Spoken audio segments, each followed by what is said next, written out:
Ciao a tutti, buongiorno.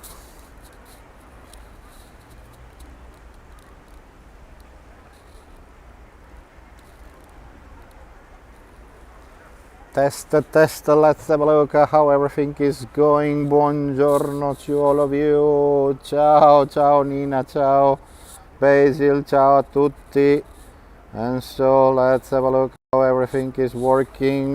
Buongiorno, ciao a tutti, benvenuti a Venezia. I hope that the entire thing is gonna work it out well today, that Venice is extremely busy, it's extremely hot, that we ended up having something like almost 100 degrees, and even the pigeons and the seagull are melting down. So let's have a look.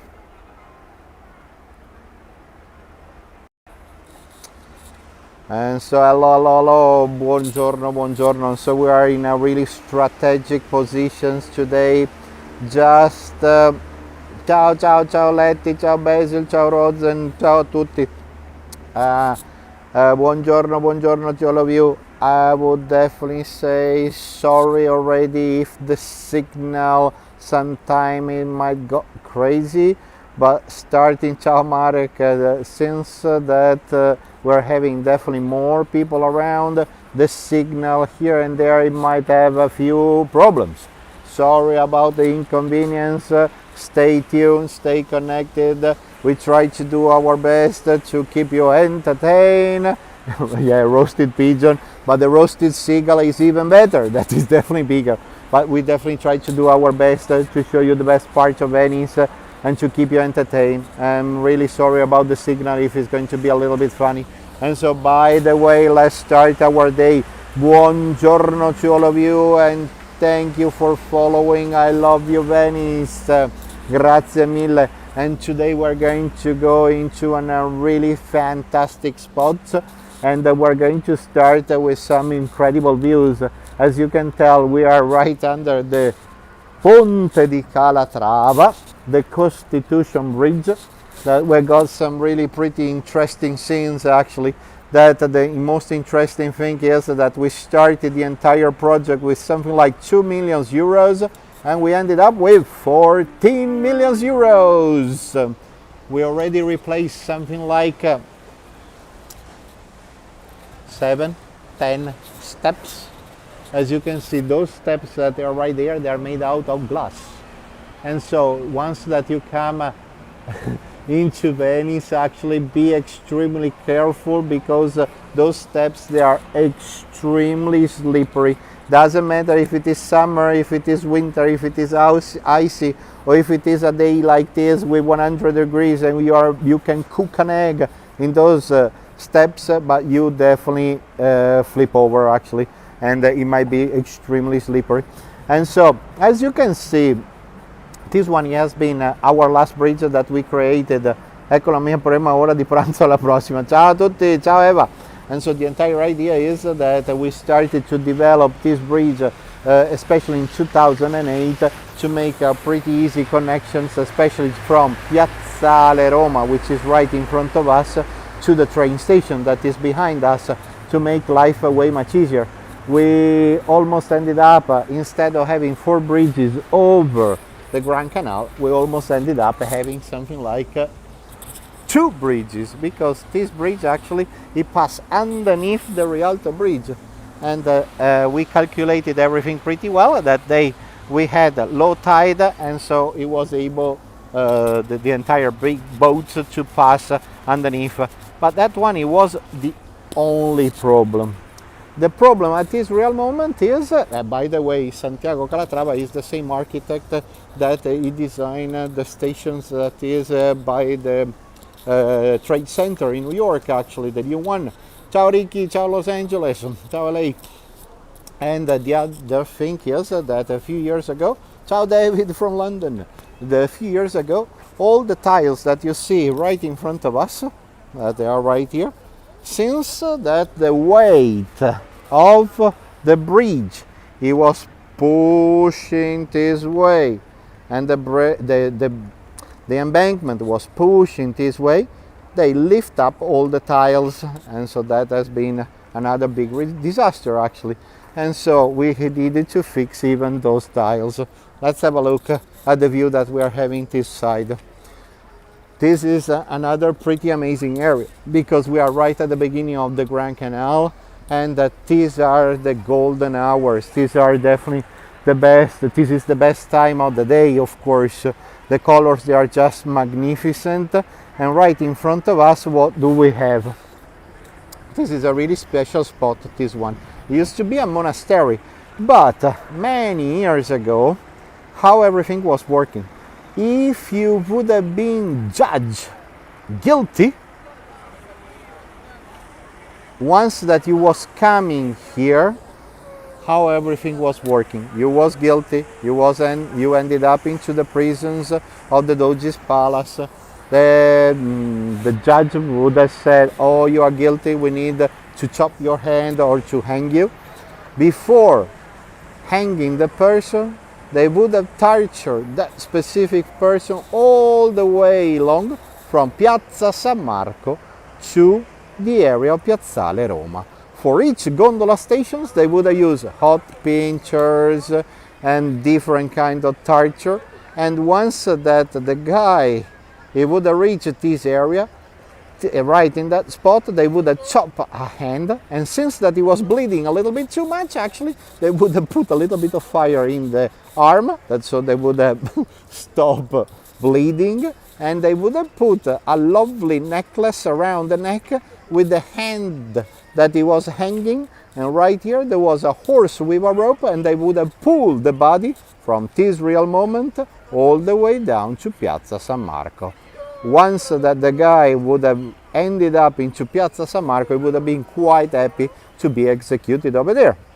I tell you, think that it makes me laugh all the time. And so you have to know that until pretty much the 1700 we were doing the executions even for ladies and men. We stopped to do executions for ladies because in those days when they were hanging the ladies they were not wearing underwear.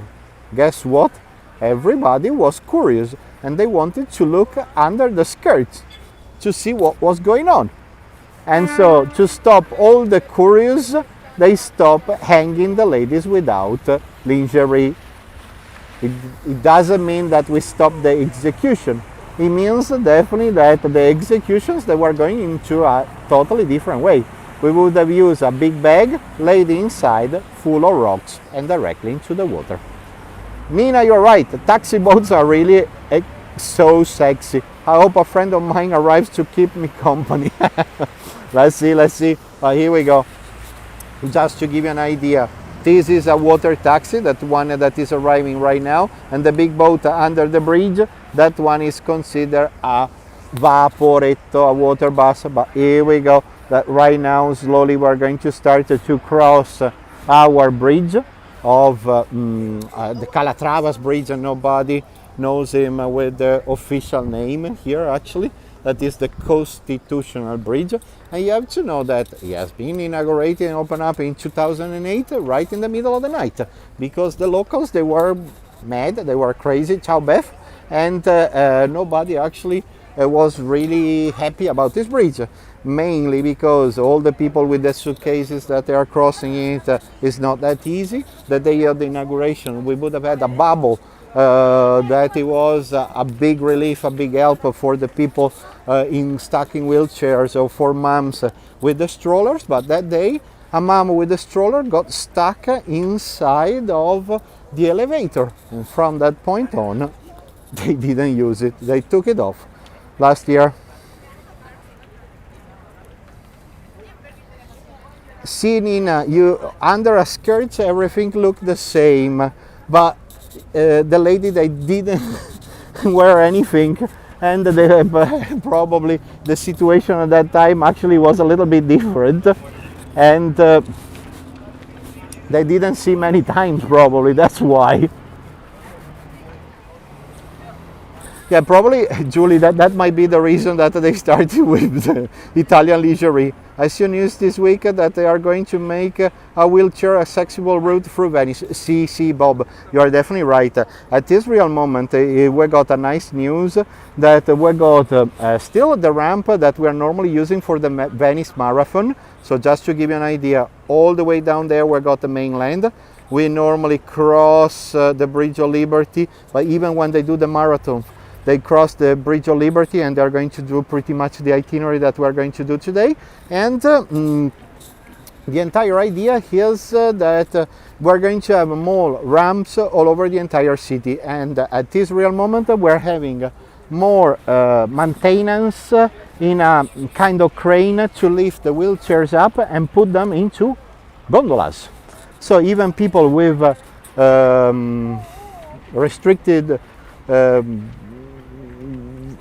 that cannot move much, actually, that they got walking problems or different kind of disabilities, that is going to be a big plus, a big relief, and they are going to be able to enjoy a gondola ride, and that is going to be really cool.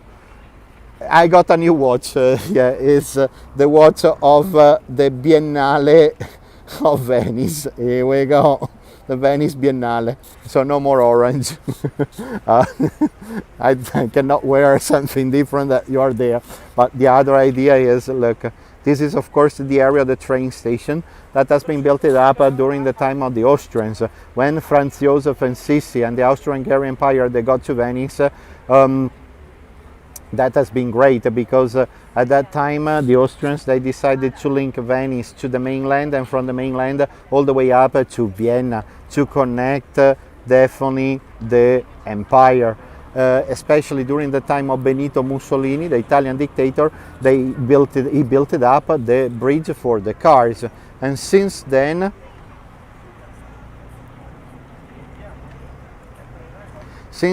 actually we got definitely cars that are definitely arriving into Venice.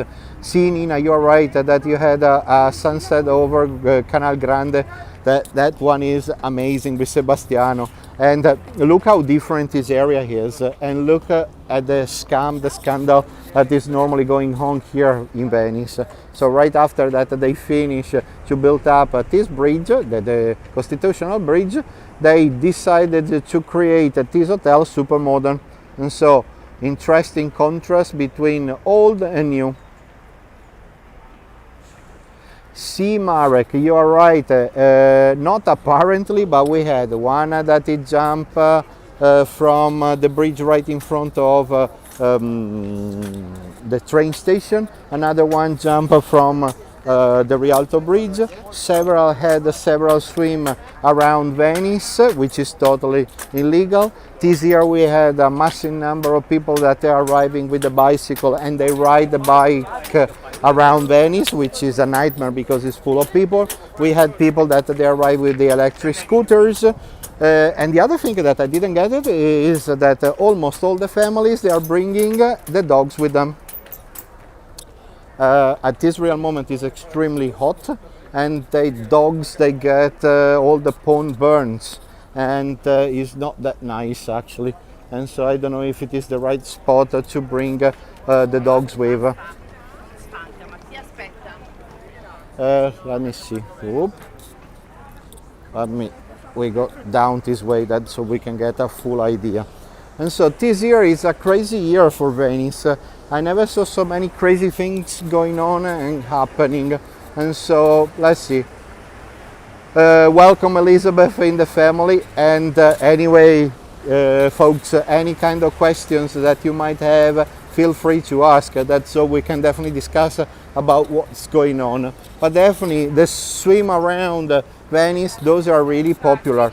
The other thing, I don't know if we're going to see it, but yesterday that I was testing this area, let me tell you, I saw a lot of jellyfish, a lot of sardines, a lot of mullets, and quite a lot of different kinds of octopuses and calamaris, and all these things. So the entire situation is completely different than normal.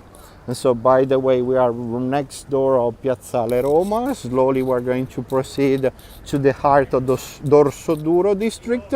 And yeah, it's a CC basically. It's a crazy year for everybody, this one. Everything is changing in some really interesting and funny ways.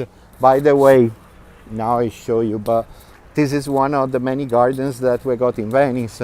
Normally, once that you get into Venice, I know that it looks that we don't have any kind of green, but this garden that is right by Piazzale Roma is one of the greenest and one of the biggest. It used to be a monastery, the Papadopoli garden. Once that Napoleon got here, he teared down everything. At that point, actually, he created this garden, but together even with the Sant'Ellen garden, which is situated not far from Piazza San Marco.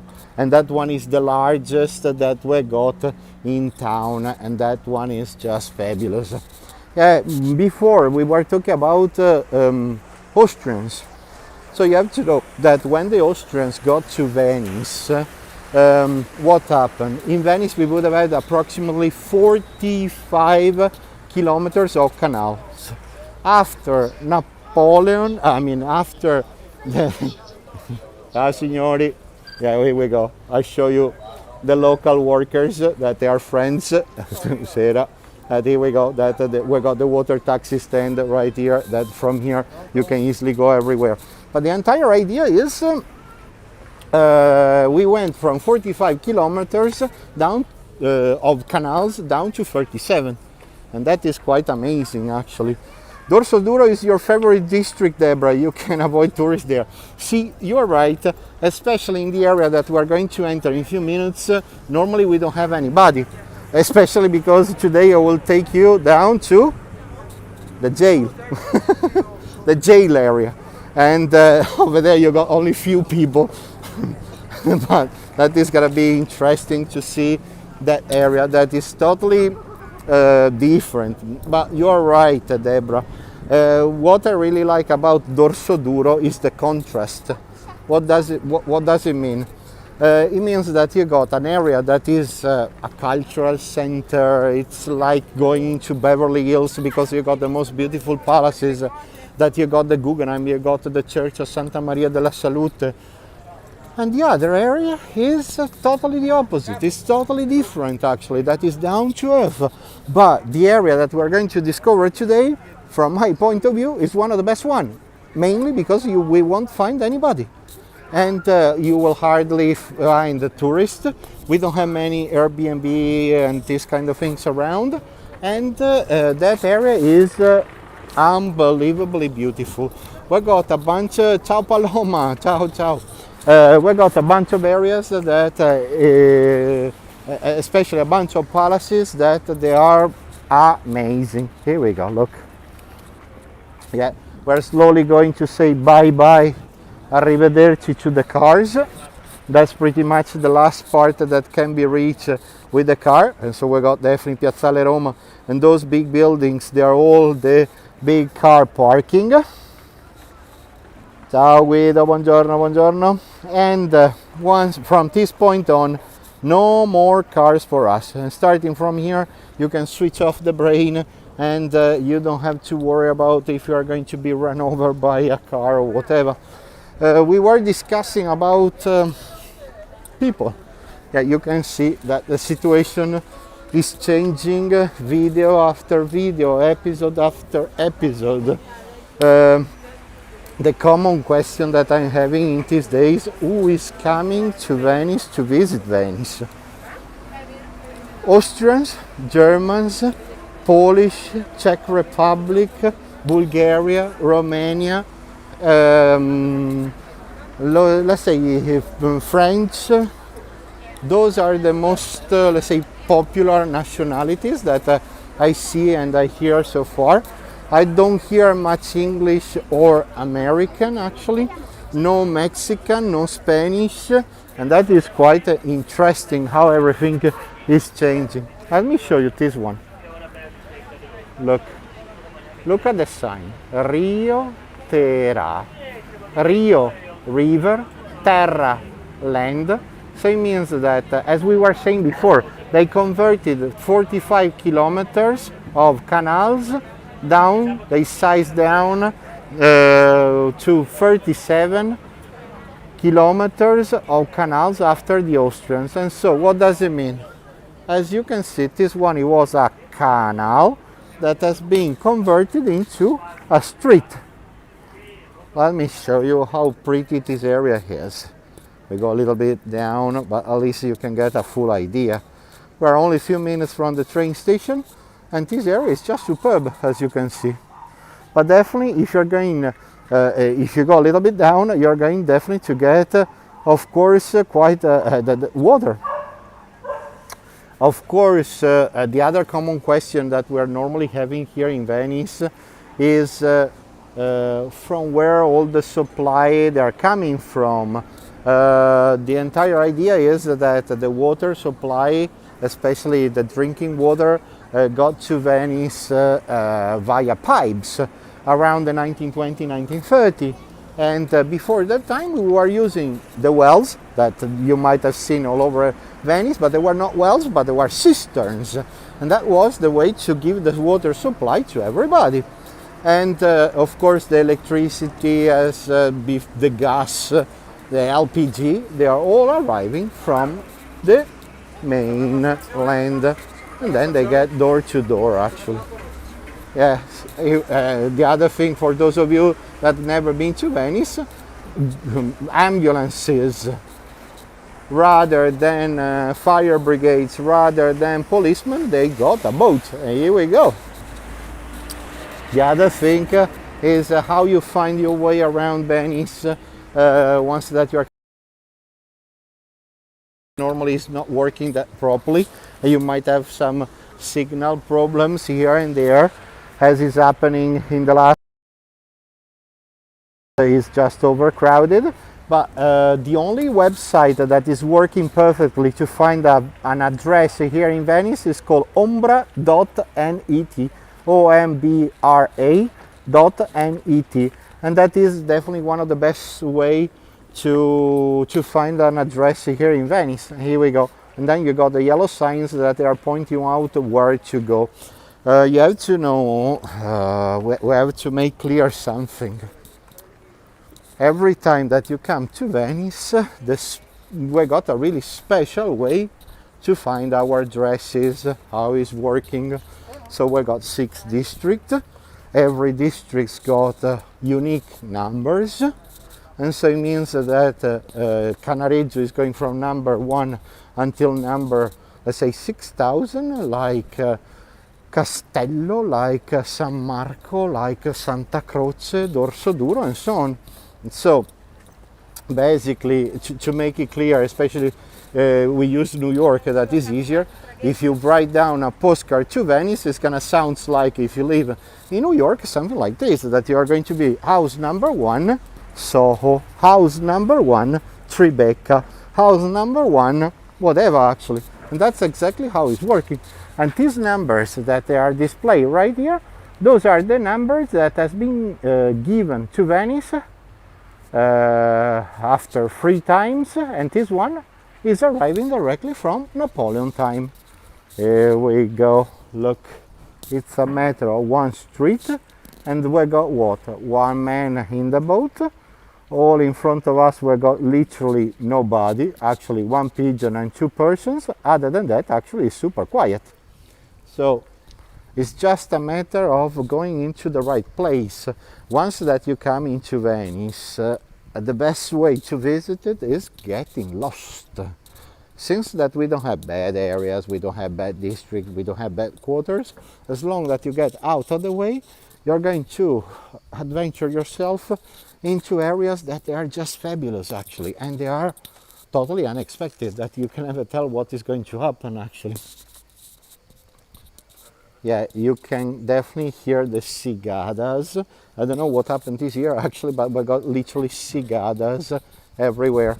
Look, the entire situation, the entire style that we are normally used to see along the Grand Canal, along the main canals or Piazza San Marco and so on, you normally see these amazing palaces, all beautifully done with marble everywhere. Down this area they are a little bit more simple, mainly because they were, let's say, normal people, and so they didn't have to show off who they were. Or in this area we got quite a lot of monasteries or nunneries that nowadays some of them that has been converted into hotels, and that is what is happening even nowadays. A lot of you are always asking how clean, how clear the water is. Yeah, look at the reflections. Those are fabulous. So yesterday along this canal it was definitely full of any kind of fish. This was just great. And let me see if I can show you everything properly. Adriano, let's say if you're going to buy a house here in Venice, if you're going to get it into the northern part of Cannareggio, well, let's say close by the Jewish ghetto, or down into the area of Castello, or down to this area, they are of course way much cheaper than getting into Rialto or San Marco. That is definitely right. And that is a great, on the other hand, actually, if you're going to get an apartment or a house down this area, it's going to be great, mainly because you will not be living into a touristic area, and you're going to have and see the Venetian real life. By the way, I would like to say thank you to all of you for following us in the channel. And thank you to all of you, definitely, that you are helping the economy, supporting us with your donations, and it's definitely thanks to you that pretty much every week we're going to give you a little piece, a little extra adventure into the Venice area or the Veneto district. Here we go, the mullets. And definitely thank you for your support. Without you, we cannot continue. And so grazie mille. I'm trying to win the lottery so I can buy a flat in Venice. Julie, let's talk about money. That might sound a little bit better. And so think about that. A friend of mine just recently bought an apartment in the area of Castello, not too far from, if you are familiar, the Libreria Acqua Alta, not too far from the area of the hospital. 2 bedrooms, 1 kitchen, 1 dining room, and grazie Adriano for supporting. Grazie. Thank you to all of you. Much appreciated. And 1 toilet, and that's it. And so, as a house enough for 3 people, it just spent 400,000 euros. How old is the apartment? The apartment is dated back around the 1920, and so new for Venice, and really well kept, and you don't need to do anything actually. So he basically bought the apartment, he just put a little bit of fresh paint. Here we go, grazie Nina, grazie. And after that, actually, that has been just fantastic. And so 400,000 euros, and you can end up with a lovely apartment. Especially, don't get me wrong, but if you are foreigners, you might come here a month down to Venice, and so you don't need anything actually. And so if it is a really simple apartment, that is going to be a great experience actually. But I definitely thank you. I do have a nice friends. I got another one actually. Let's talk about rents. I got another one that she lives close by the casino, so it means 2 blocks away from the train station. We are standing right in front of the prison at the moment, slowly, and then we talk about the new programs that they got here.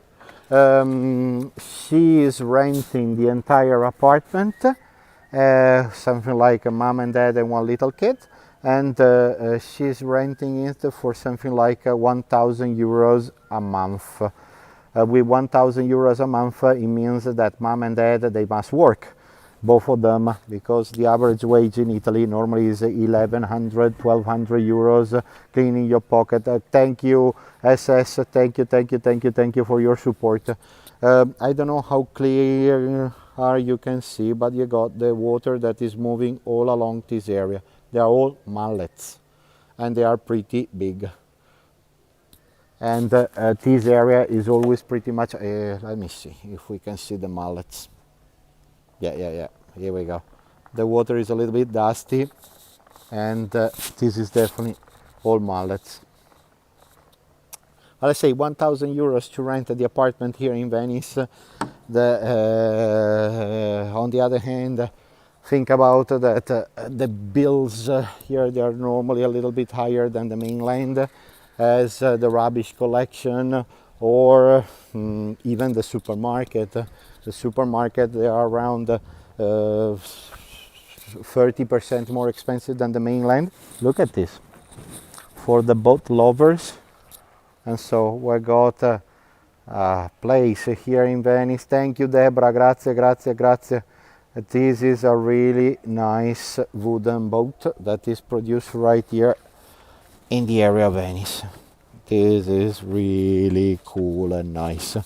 This is the kind of boats that everybody here is dreaming. You don't need much, but with this one you normally go to the beach. And so normally we need the boats definitely to go to the beach, not to the supermarket or doing anything like that, because the supermarket doesn't have the boat parking lot as the offices. Oh, look at this. In Venice, you never know what they are delivering or what they are picking up. Today we got, I believe, a refrigerator and an oven. So once that you buy a refrigerator, think about that you might buy for 600 euros, and the delivery is going to be something like 400, and so the delivery sometimes is going to be more expensive. And if you got an old refrigerator, they're going to take the old one and they're going to put it in the boat, and then they're going to go with the recycler and so on. Let me see. Grazie Cinzia, grazie. That prison looks like it used to be a church or a monastery. Bravo Basil, absolutely right. That's exactly what it does. Her apartment has windows for the price. See, Nina, both of the apartments, they do have windows, even in the toilet. I know. Grazie Ricky, grazie Ricky for the support. I know that it sounds silly and stupid, but definitely having a window in the toilet, that might be really important actually for the circulation of the air, especially once that you finish the shower. A tour of the prison would be interesting. Yeah, Julie, it won't take long. Wait few minutes and I might end up over there. It won't take long, don't worry. Just remember to bring me oranges or a nice piece of cake if I might end up right here. But let's say even the prisons here in Venice, they are masterpieces of let me go to the bridge so you can get a better view. But the program that we're having here in the Venice prison is really interesting. Why? They are producing soaps, creams, stuff for the beauty salon, and they are even do you know, if you remember, if you saw the bags that the brand is called Freitag, that they do it with the plastic things of the trucks. Here they do exactly on the same way, and all the money that they're earning is to support the jail and to have a little bit of pocket money to the guys, and they're doing a great job. Let me see, who said that? Here we go, Julie. It must be the most beautiful prison in the world. And so the most beautiful prison that I saw in my entire life, which is no longer a prison, but it used to be a prison, is in Padova. And so if you're coming this way, make sure that you go to Padova. That is 20-30 minutes by train from here. Oh, we got even the ducks tonight. And so this area is so quiet that we got even ducks. We got baby chicks around the corner. There's mother and father ducks, and we got something like they might be 6 or 7 chicks actually. But ending up with the prison, the most beautiful one is definitely the one in Padua, and that one is just beautiful. It's dating back of the Middle Ages, and they do have graffitis and frescoes dating back of the Middle Ages. And so Padua, it's a great day trip, and I would definitely visit Padua, but even the old prison. So that was prison, it was a monastery, it was a church, and now a museum. Here we go.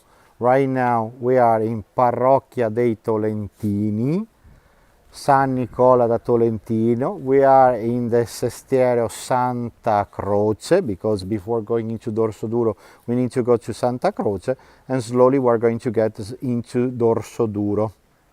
Yeah, let me see. Ours was also super pretty from the outside and had a great view. Here we go, here we go. But here we go. That is an interesting picture that we got the Nana that she's crossing the bridge. And look at here, look at the atmosphere that we're having here. There's literally nobody around. And let me show you this. Let me go slowly. And so I need the finger, but right there, you cross that bridge, you reach that area. That's the entire university area. And you got Campo Santa Margherita. And so if you're looking for a place to have a drink or eat or anything similar, going to Campo Santa Margherita, that is going to be a great spot to go and have something to eat and drink. But that area is extremely crazy busy compared to this one that there's pretty much only us.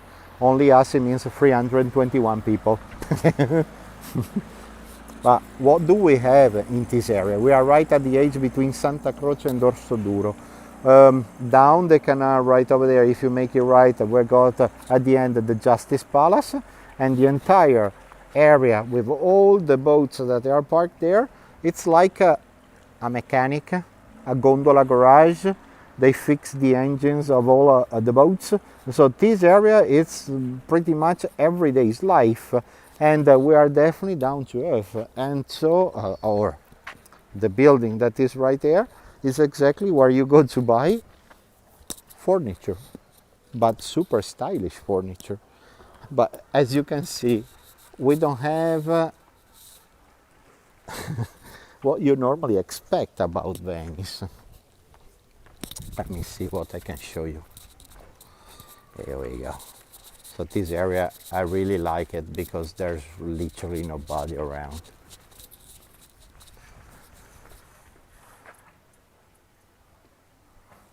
Yeah, thank you, Vittorio. Thank you to all of you for the support. It's really, really, really much appreciated, and it's thanks to all of you that we can continue to do this. Let me show you another thing. Once that you come into Venice, you are going to see what? These things. In Venetian, it's called patere, that is arriving from Latin, that it means dishes. It looks like a dish. When Napoleon and lately the Austrians got into Venice, they started to chop it off all these kind of symbols, and they threw it directly into the sea. Why? Because this one is representing the winged lion, is representing San Marco, Saint Mark, one of the four apostles, one of the 12 apostles, one of the four evangelists, and is definitely the main saint for Venice. And so they chop it off right there, they threw it directly into the sea. And especially in the 1900s, when we started to clean up all the canals, we started to find out all these special pieces, special decorations actually, and we started to use all the Canaletto paintings. That Canaletto was an amazing painter that it seems that he took pictures of the entire city. We are talking about the 1600s, and so they took the paintings of Canaletto, and they were saying, oh, that's the canal that he represented, that's the palace where the patere were, they must be put exactly right there. Or look at here, we got these bridges, these arches like this one. We got many all over the entire area of Venice, and the entire idea is normally for what? Every time that you see those arches is mainly for a saying, or better, to keep the walls separated, but it was a way to tell that the two different families, and so the son of one family and the daughter of another family, they got married together. Now look at this patio. Look at this entrance, how cool this one is. It's just beautiful. But definitely the artists in Venice, not all the time, but quite often, they tell to the people that two different families, they got together actually. And so where are, let me walk a little bit faster, that here we might have a problem with the connection. Don't, sorry about this, just stay tuned, give me a little second, let me run. I need to reach the end of the street and then we should be fine. But, hold on. And I show you this because from my point of view is the picture of the day. Look at here. For now we should have no problems. The picture of the day is this.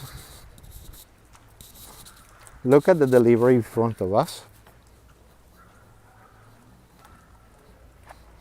Great, thank you Julie for letting us know. That delivery is the most important delivery that we got in town. Wine. The wine is the gasoline of the city. Without wine we don't go too far. And that is pretty cool actually. I mean, you can see anything coming and going into Venice actually. And so that is pretty unreal. So the wine delivery is the other amazing thing. As you can, wine. Yeah, of course, Prosecco is always playing a big part here. So once that you come to Venice, if you go for a day trip down to the Prosecco hills, that is worth the trip actually. Here we go. Look at the situation. And so, since that even during the lockdown, the pigeons they didn't eat much. The locals actually they are thinking about feeding them a little bit. Otherwise, it's always a problem. You thought that there were flower pots. You can use it as a flower pot, Nina, if you want. No problems. We got another category that they use it to put wine. So we're all different, actually. It's up to you what you want to put. Now, but let's say those are empty. But definitely, this is that's a refrigerator boat. That's another refrigerator boat. But this entire area is normally used for the delivery. And so you got all the goods and items that are getting into. Grazie Guido, grazie mille. So you got all the goods and items that are normally getting into the Tronchetto Island.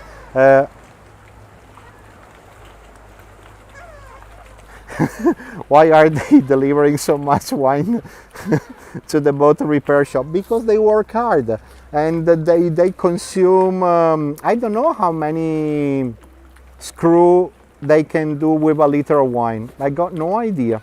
I need to investigate, but I'll let you know. The seagulls are very aggressive, and especially this year. Look at the dog in the boat. Here we go. The dog is in front. Little doggy. The seagulls are extremely aggressive, and especially they chase the poor pigeons, and while that they are still alive, they break the chest and they eat the heart while that is still pumping, and that is not nice, let me tell you.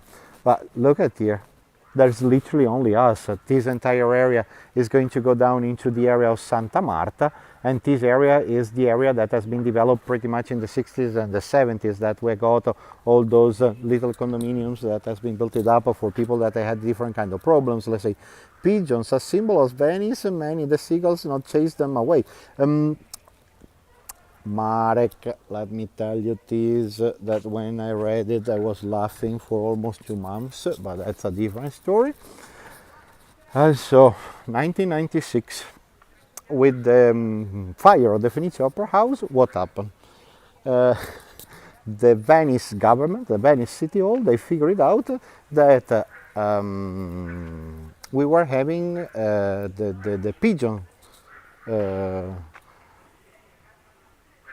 Thank you, Javier. And so the Venetian municipality, they figured out that the pigeons community was overgrowing. Italian way of solving things. They started to chase all the pigeons and they moved them into the mainland. they forgot one thing, that pigeons, they are not that stupid, and they got wings. And we used the pigeons during the Second War to deliver messages. Guess what? The following day, they all came back because they had free food. And so that situation didn't work it out. At that point, they started to give sterilized seeds, so they were producing eggs, but no babies. Look, they are all ducks. That is a lovely duck family. Nina, absolutely, it would be definitely wiser to stop feeding them. I definitely agree, and that it would be a great idea, especially because they are flying rats, and they are dirty actually. Plus, the poo that they do is acid, and once that is going to be dropped directly into the marble or anything similar, it's going to melt down completely, and so it's not nice at all. And so that is absolutely, I totally agree. But definitely after the pigeons birth control that we started to do, giving sterilized seeds, from that point on actually we started to have a smaller population of pigeons. Let me show you this. Look at here. They are called barbacani. Look. In English is barbican. In Italian barbacane. You translate how and why are these things here. You got the wooden beams that they are sticking out. Let me see if you can see. As you can see, they build them up to have space in the streets to go through with the carriage for the delivery. But as you can see, we don't have columns that are sustaining the upper part. Barba is beard. Cane is dog. Literally, you can translate like dogs, cheaters. Since that we don't have columns that are sustaining the upper part, all the dogs that were passing by, they were not able to pee in the column. So we were cheating the dogs. That's why that in Italian is called barbacane. In barba al cane, you cheat the dog. And the original barbacane with the original measure is by the restaurant Alla Madonna by Rialto Bridge. Barbabietola, that's the bit true, but it sounds the same. Brava. Oh, here we go. This area is just pretty, and the next, the palace, I mean, the building at the corner is just fabulous, and you will see my favorite is yet to come. But here we go. Look, it's definitely all down to earth and downsize. And so next time that you are coming down to Venice, get lost, come down between Santa Croce, the extreme part, and the beginning of Dorsoduro, because you are going to have a blast. As you can see, even during touristic time, there's literally nobody. That's one of the last restorations that I done. Look how beautiful this one is actually.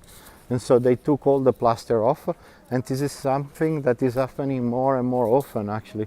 Everybody is figuring out that the plaster is absorbing all the humidity, especially when we got 58 days of extremely high tide, and then when the plaster is absorbing the humidity, and then is exploding or cracking down. Here we go, Fondamenta Rughetta. Oh, look how pretty this one is. But definitely we got wells, cisterns that are everywhere in Venice, and this one, it was the only way to give water to the people. It's not a well, but it's a cistern. So it means literally how everything was working. So we would have had this drainage, as you can see, is a little bit more elevated. It's a little bit more elevated actually, and we would have collected the rainwater there, and underneath we would have had a kind of a pipe. The pipe was in full with sand. The sand was filtering the water, and then they were able to drink the water that it would have been turned into potable actually. quite often you would have had a cat ball right here, and the cat ball, it would have been to give water to the cats. And the majority of the cats that we booked here in Venice, they were all arriving from Syria and Persia, because exactly do you have huge underground cisterns as those in Istanbul? Nina, see, you're right. In Istanbul, that one is gigantic, but here we don't have underground cisterns. Let's say we do have a cistern, but it's more like it's just going down, actually, all the way down. And at that point, how is working?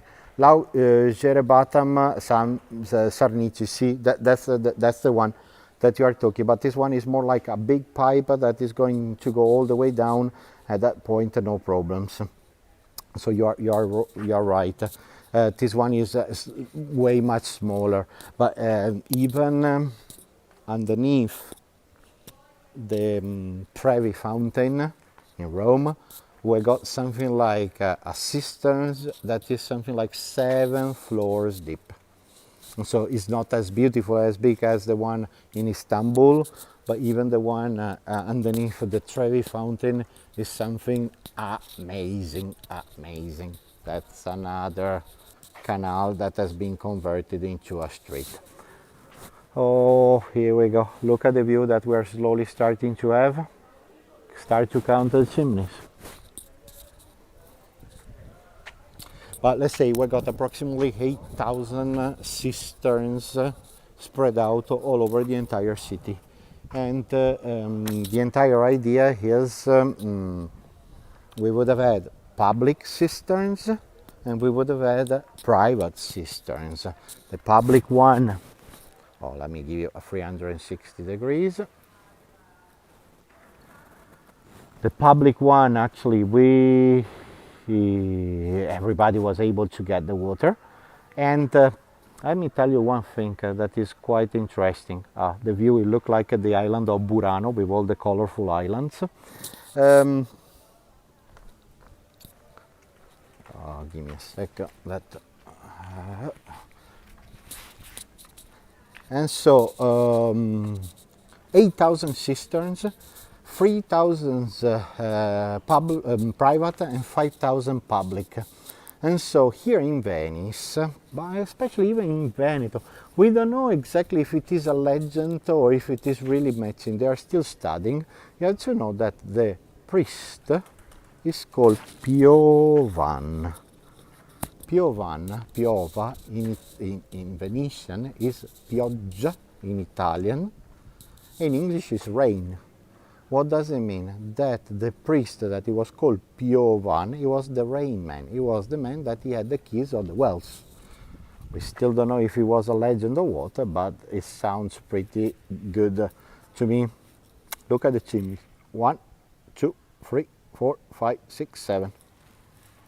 This is a really incredible viewpoint. And you have to know that here in Venice, a lot of the words that we use in Venetians, they don't identify the object, but they do identify the nationality that brought that specific object into Venice. Dustin Hoffman.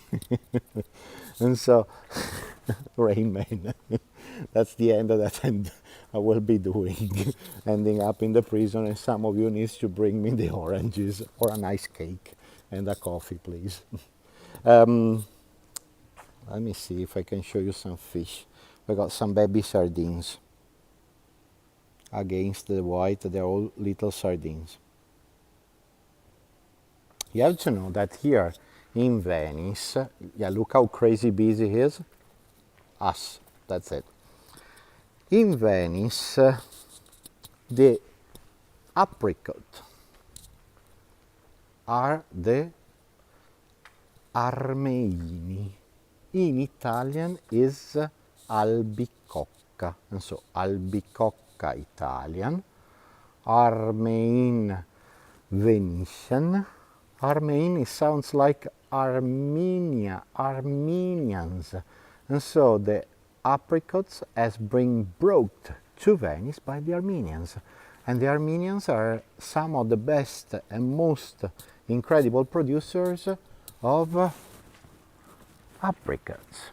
And then peaches. In Italian is pesca. Pesca means even two fish. But in Venetian is persego. Persego is like Persia. So the Persians introduced the peaches into Venice. Or I give you another one, and this one is probably the one that I like best. Fork. In Italian is forchetta. Same in Russian. How you say? Just tell me, Nina, that I'm really curious. That's the thing. Sorry for asking, but I'm trying to put all these things. German, yes, aprikosten, absolutely. Apricot in French, I definitely agree. And so Persich, voila, here we go. Persich is definitely like in German. And so, and the apricots, here we go. They are pretty much the same.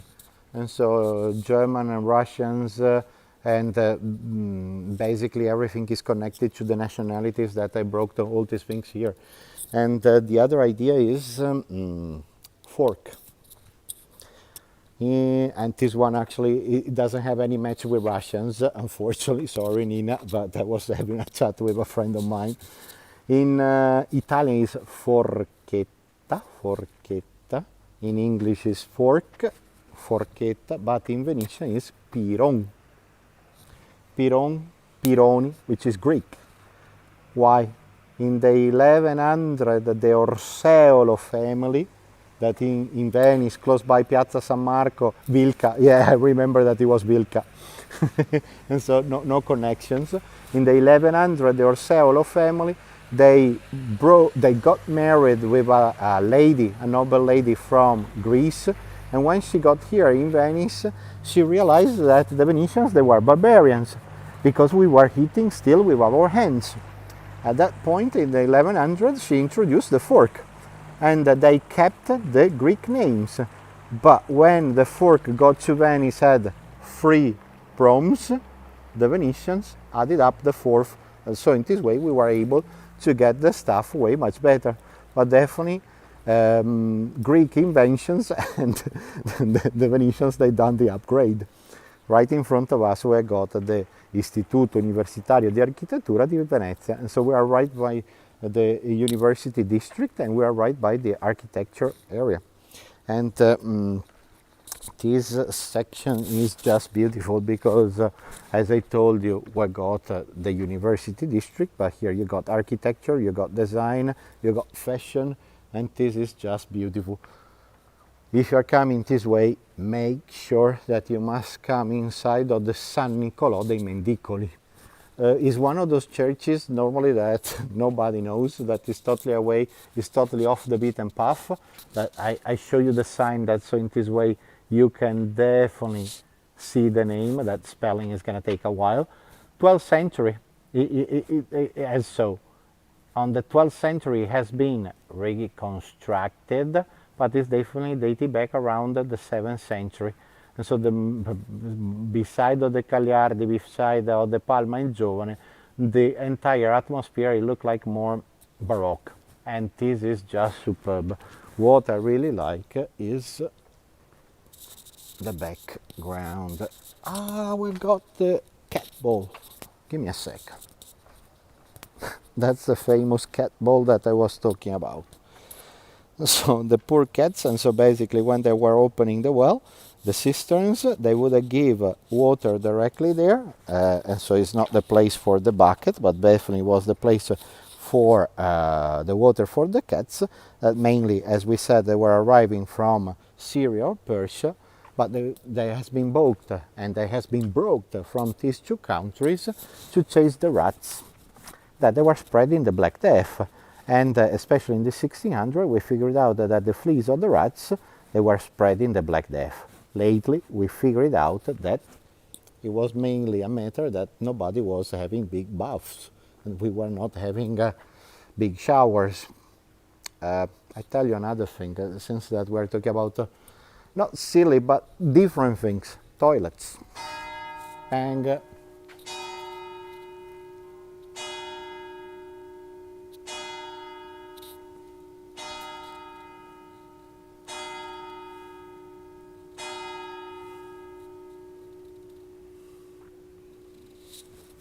so let me tell you about toilets, that it might be another curiosity of the area. Before that we started to have toilets in our houses or public toilets into specific areas, the entire situation was working like this. Hold on. We would have had a bridge, something like this. On the side we would have had a rope and a bucket. Every time that you was totally desperate, you was pulling the bucket out of the water, you was sitting in the bucket and doing whatever you needed, and before the invention of the toilet paper, you would have cleaned everything with the rope. At this point, we got two problems.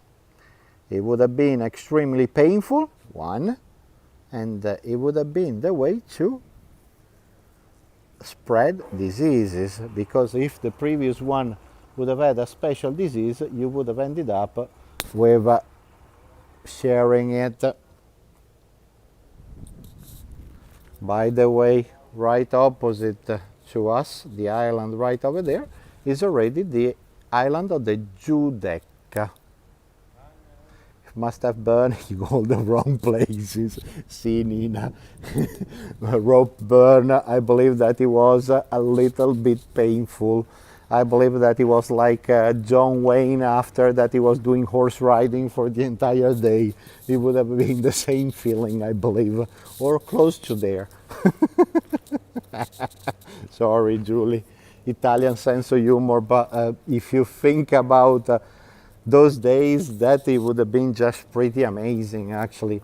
Think about the hygiene conditions, how low that they would have been in those days. This is this area that you can see that is not matching with Romans use sponges, at least. See, brava, that the Vespasiano, that he definitely created the toilets. It was basically a bench with a hole that he was sitting there, and before to clean up everything, you would have had a brush, basically, that it was right in front of you, because there was like a little creek, a little river full of water that you would have cleaned everything. Javier, è caldissimo, si muore oggi. No, I understood, Julie, that is fascinating. I definitely agree. It's really, it's always interesting, even for me, that I keep buying books, that I'm reading and researching. When I find these things, it's really, really fascinating to see how they would live. Javier is hot. Even the fish, they cannot stand in the water. They're going to be overcooked in a couple of minutes. Look how pretty this entire area is. I really like these spots, and think about that, and you have a nice conversation with your toilet. See, especially in the past, especially during the Roman time, you would have had, oh, how is going? Everything is okay? Well, that's how is family? No double work for you. So,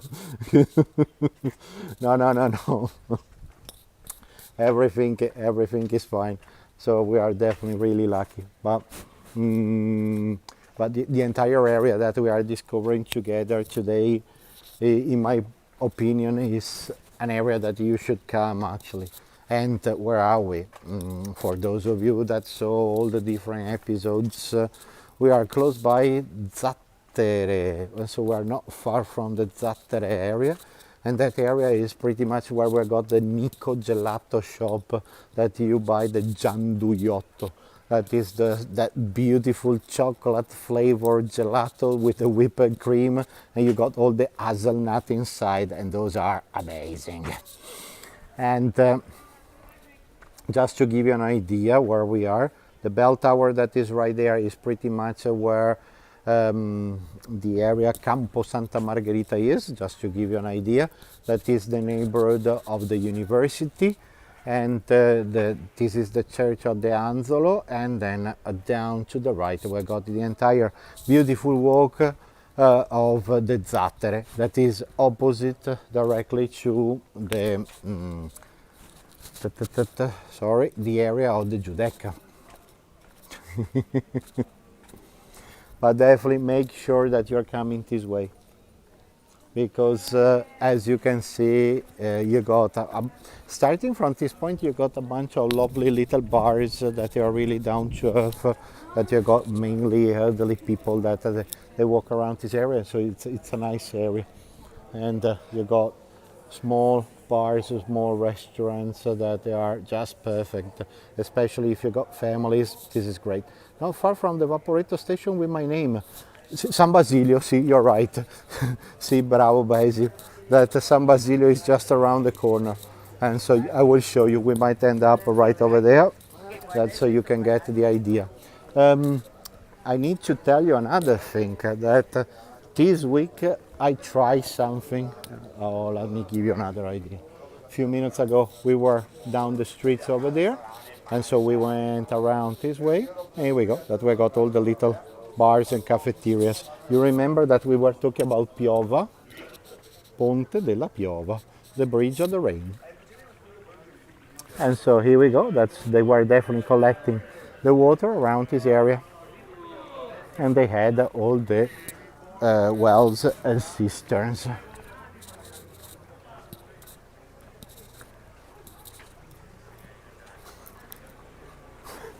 Chia. Here we go. Here is like going, it's like the Pope, that you are waving to all the friends, that we got Lucia, and she lives down the canal. Ciao, Chia. Yeah, the funny thing about Venice is that we are only 50,000, and when you wake up, you go to work, actually is like the Queen or the Pope that is waving to everybody, that everybody knows everybody, and you cannot do anything naughty or funny, otherwise the following day is going to be, what have you done yesterday? And so that is pretty cool, actually. But here we go. Caffè latte per te, Javier, that it will be great. Hey, here we go. Now, let me tell you what I found out this week. And so this week I experienced a new spritz. And so we're talking about serious, and we go back to food as usual. I try a new spritz that is 1/3 soda, 1/3 white wine, and 1/3 rabarbar, and is way much more refreshing than the normal spritz with Campari or Aperol, and that one is just fabulous. You would drink a couple of buckets, and that it would be just fantastic, and you don't feel anything, and you don't get drunk. Look how pretty the cactus are. I remember the spritz with the rhubarb and water and the soda, rhubarb. See, not the syrup, but the liqueur, because here we got the rhubarb liqueur, and that is just fabulous. Actually, it's really refreshing, and that was it's one of the top notch that I try. And even this week I try the focaccia veneziana with raw meat from Tuscany, Chianina, mayo made with the seaweeds and caviar, and that was wow, the mouth was exploding. I never tried such an amazing flavor of focaccia in my entire life. That was just amazing. So next time that you're coming down this area, make sure to find out all these things. Give me a second that I got the shoes lace. There again. Hold on, sorry. Coming. Here we go, sorry. Back. Let me see. Look at here. And so by now, when you come to Venice, you know that you will find quite a lot of different chapels dedicated to Jesus, Virgin Mary, mainly St. Christopher, that he was the protector of the sailors. No, Nina, I'm always happy to try. I'm always trying everything, and so I'm super happy to try new cuisine, new flavors, new anything. But this one has been an amazing surprise. It was a long time that I wasn't enjoying food like in that way. Look, fondamenta della pescaria. Let me finish with this. And so we got all these beautiful, amazing chapels that are dedicated to different kind of saints. But this one, it would have been the first way to illuminate the streets. We would have put the candlelight into the chapels, so the people that they were promenading, that they were walking around, they would have had a little bit of light while that they were walking around. The other thing that is really amazing is that in English you say the third wheel when the couple is going out and the best friend is there with you, spoiling the atmosphere. Here in Italy, we say you hold the candle. So it means that there was a boy that he was holding the candle and he was escorting you home from the theater or anything similar actually. And so the entire idea is that the way of saying you hold the candle or you are the third wheel is exactly the same meaning. And so one person with the couple, that is definitely spoiling the atmosphere. Once that you come to Venice, make sure that you are coming to the Church of San Raffaele, the Church of San Raphael Archangel.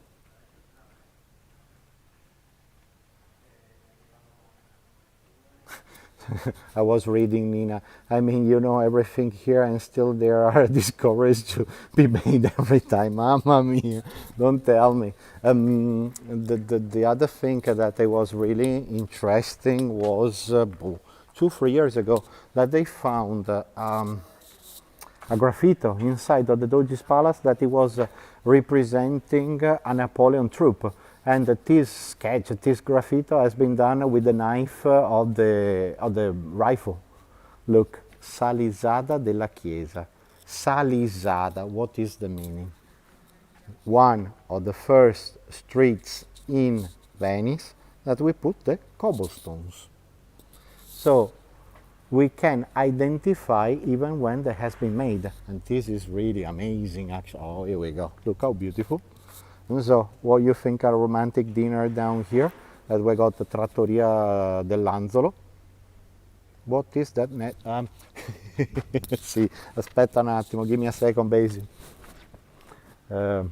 So let's try to connect and you will understand.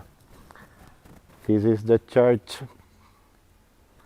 When the kids they finish to go to the church, they go next door to play soccer, football. To avoid that the ball is going out, we got the net right there. That's so the ball is going to stay in. Otherwise, every time they need to open the door and try to get the ball, if it's going to go into the water, it's going to be a little bit more complicated. But definitely. See, it's a tennis court. It's a you got, but mainly they play football, soccer. See. We do have a tennis court not far from here actually. Look how pretty.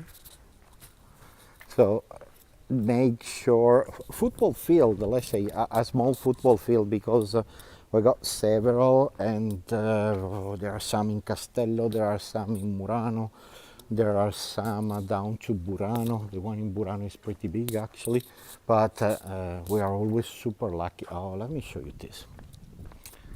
That always interesting. Let me try to go. Hope that the line is going to hold. Look, I need to get closer. Campo. One more cistern for the cats. Sì, brava Letty. And this one, look. Campo Drio il cimitero. The square, the field, Drio, behind the cemetery. So you have to know that all the cemeteries, they used to be just behind the church. But when Napoleon got here, and so what does it mean? If you're going to dig in this field, you're going to find all the tombs. And you don't have to go much down. If you're going to do an excavation of this much, you're going to find already the tombs. It was pretty much common to have cemeteries behind the churches here in Venice. When Napoleon got here in Venice at the beginning of the 1800s, he figured out that people that die by different diseases, but especially by Black Death, plague, or anything similar, they would have brought back all the diseases. So in this way, starting from the 1800s, thanks especially to Napoleon, they definitely move all the cemeteries from Venice itself down to the island of San Michele, St. Michael. And since then, that one has been converted into a cemetery. That cistern is a little too close to the graves. See, you're right. But probably the cistern has been put out later, or maybe it was for the water, for the flowers of the cemetery. But you're right. Definitely, it would have been too close. It would have got diseases or anything similar. We are right by the church of San Sebastiano, the one with the arrows. And oh, look at here. Yeah, this area, you are going to freak out because every corner it's a picture, every corner it's a postcard. That's pretty much where Modigliani, that he was born in the area close by Tuscany and Liguria. He moved into Venice because he studied art here in Venice, and definitely he lived for a long period of time down into the area of France. But before going into France, he used to live exactly right in this district.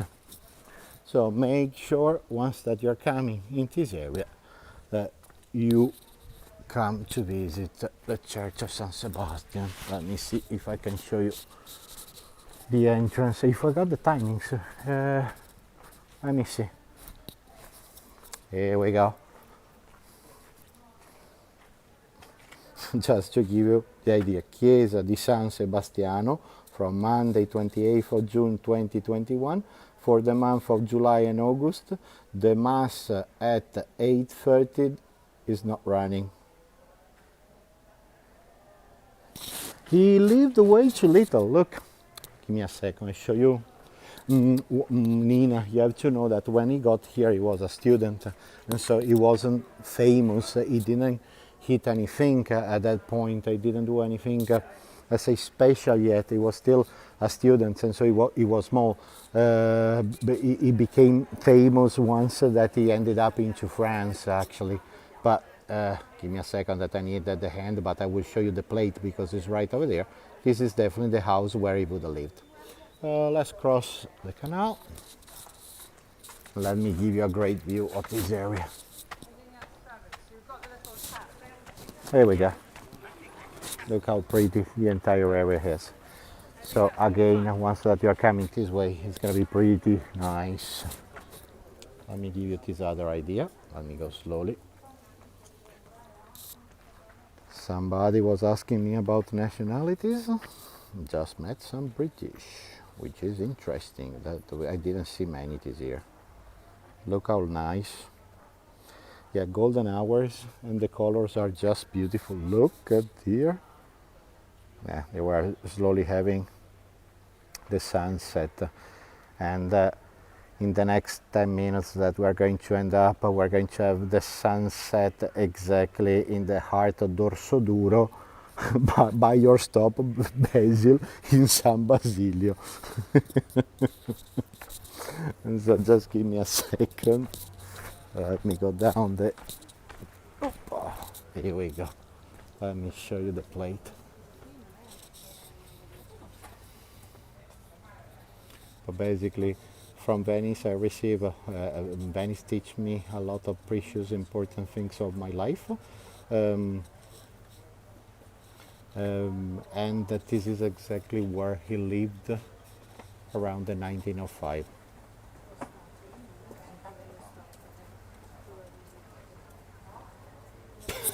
So sorry, Nina, that if you need a great recipe for your rumo rigatoni, I would, since that is summer, I don't know in Russia how hot or cold it is right now, but definitely I would take fresh tomatoes, put in a pot with a little bit of olive oil, added up a little bit of fresh basil, a little bit of oregano, and cook it for something like 3 or 5 minutes until that you make a little bit of chili.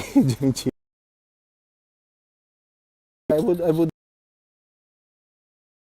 if you got cherry tomatoes with basil and oregano, that it will be pretty great. And so you cook them for a couple of minutes, let's say 5 minutes. You added up a little bit of garlic, and that it should be already fantastic. How fresh I'm today? I'm not fresh actually. Let's say, as talk about spirits, yes, no problem. I'm always fresh.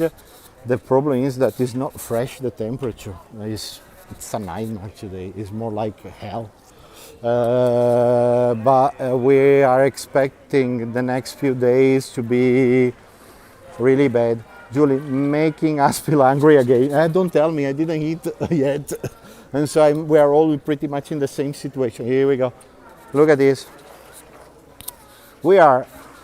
What's the difference here? You eat here with millions of people, or you go down the alley at the church, you make it left, and you will be just you and a couple of other people in a fancy, lovely square with literally nobody. That is just great. Look at this. Let me show you. Since that we got a lot of problems with the high tide and all these things, look. We added up extra stones to be away from the high tide. So in this way, you step down to get into your house before you had to step in to get into your house, actually. And that is the new problem that we are having, actually. You have to know, so we were talking about Parrocchia de San Trovaso, Santi Gervasio e Protaso. The nickname is Trovaso, which is the short of Gervasio e Protasio. That is basically the place where they do the gondolas, actually, the square. Here we go. Starting from now, it should be a little bit more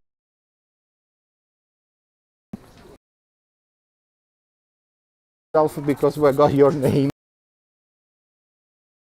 We got San Basilio. This area is pretty cool because at least we got a nice breeze. Here we go. Let's have a look at the sunset, how we are doing. The colors are pretty cool. Here we go. We can clearly see Termina, San Basilio. We got the big ferry boat that is approaching us right now. And this one is pretty much the connection. The connection between the Tronchetto, the artificial island, going down to the Lido with your car, especially for the locals. And then slowly we're starting to see the Mulino Stucchi. That definitely has been one of the most important meals that we had here in Venice, and he aimed to be the most important pasta factory actually of the northern part of Italy. But if you remember, we were down into the Giudecca a few episodes ago, and from here we can see a bit better. Hold on, give me a second. We got, hold on, but I need a little bit of space. Here we go. As we got the Fortuny, that is, they are still producing fabrics and velvet exactly like in the ancient days with the waivers. And then the building right there that it looked like a castle, it was the brewery of Venice.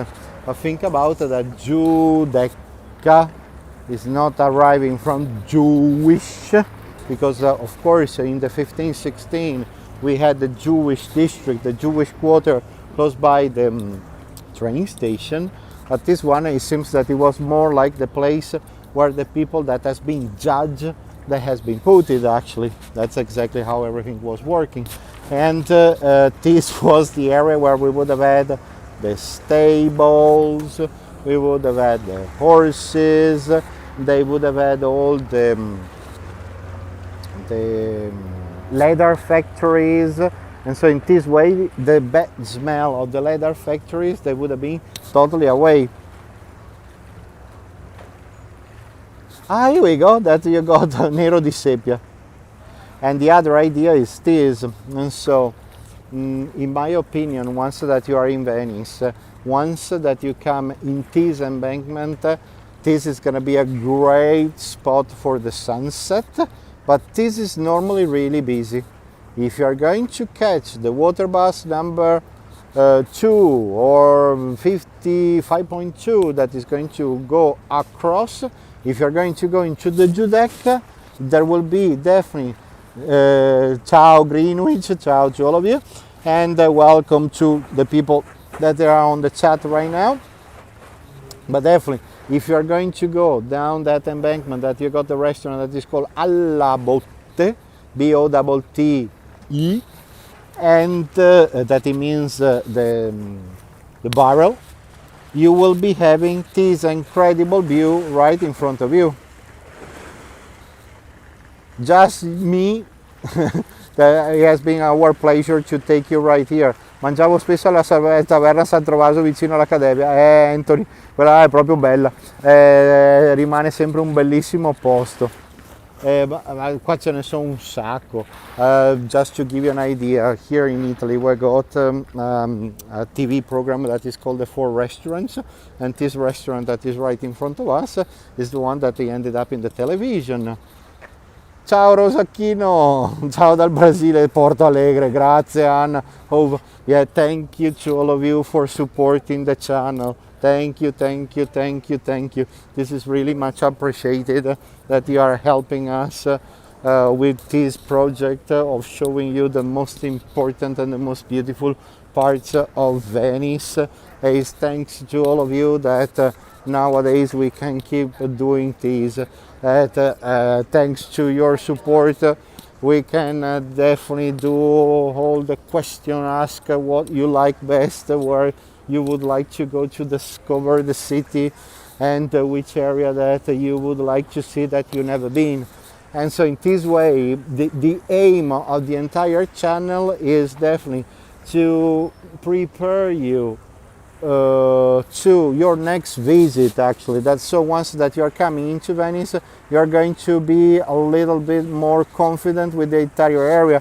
Daytona Beach, I was there something like 6 years ago. Thank you, Yaya Kumar. Grazie, grazie. By practicing Yoda, that it would be great. Oh, look at this sunset. That we got an incredible view.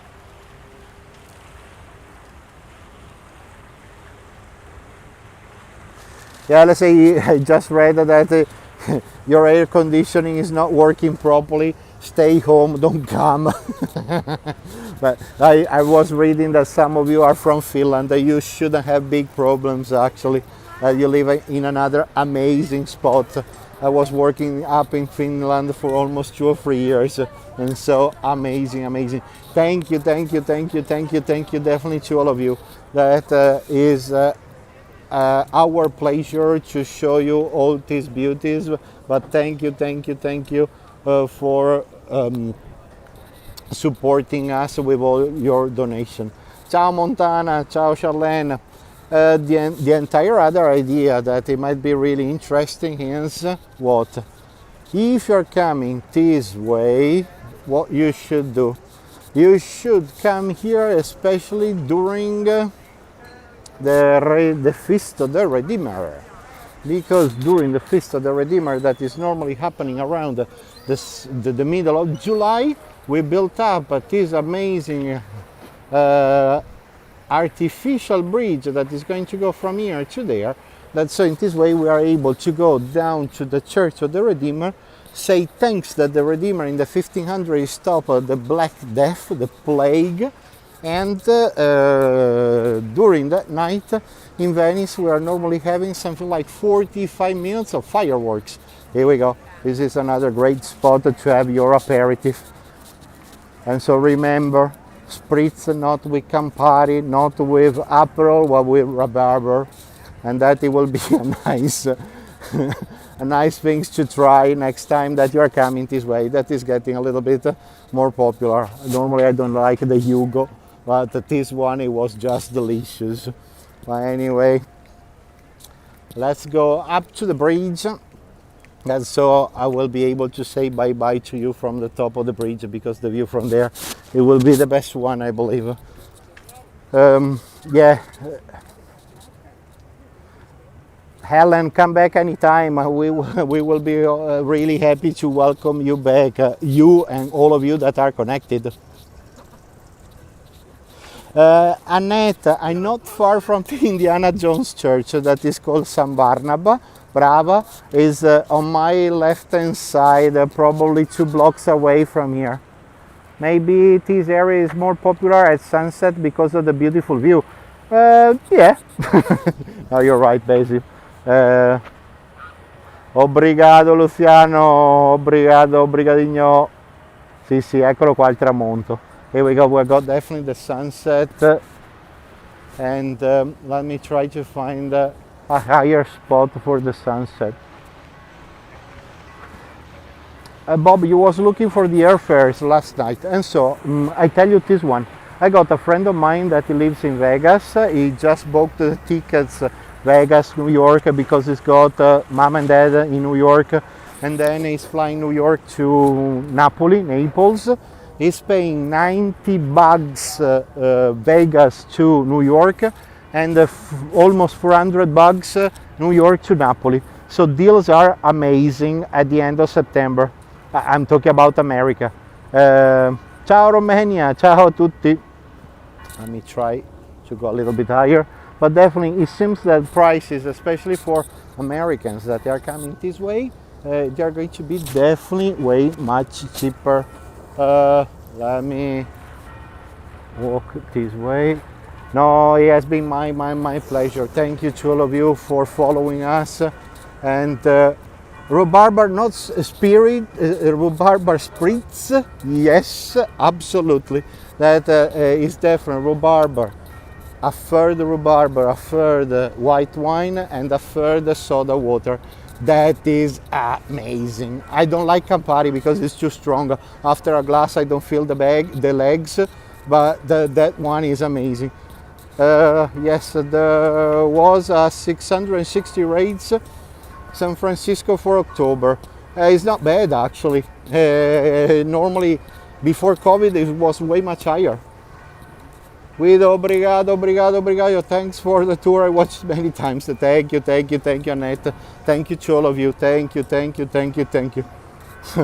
Grazie, my pleasure. Grazie. Too kind of you. But here we go. Let me give you a 360 degrees view, and then we finish with the sunset. Here we go. That we got the Square di San Trovaso, where they make the gondolas. This is one of the most popular areas where you're going to get your spritz and your cicchetti, your appetizer. But let's definitely finish with this. Look at here. Folks, it has been really my pleasure to have you here today. I really hope that you enjoy our tour between the area of Santa Croce and Dorsoduro, in an area that normally is super quiet, as you figured out, that we didn't see anybody around, and in this way actually you are definitely way much more confident with this area that is really off the beaten path. Is just fabulous. And so, as I told you through the entire tour, get lost, because it's the best way to enjoy all this area. Piacere nostro, è sempre nostro, piacere nostro. Grazie a tutti voi. Folks, thank you again for your donations. Thank you for your time. Thank you for watching us. Grazie mille for staying tuned. Anyway, we are thinking about new tours. Soon you will be able to hear from us. Grazie, much appreciated. Grazie mille. But we got new surprises that are coming. And so stay tuned, because you will see new things arriving. It has been a pleasure. Grazie Bob for Lido, please. Debra, we are on the way for the Lido. I hope that we're not going to have any kind of restrictions, especially during the movie festival time. But it might be an option going down to the Lido during movie festival.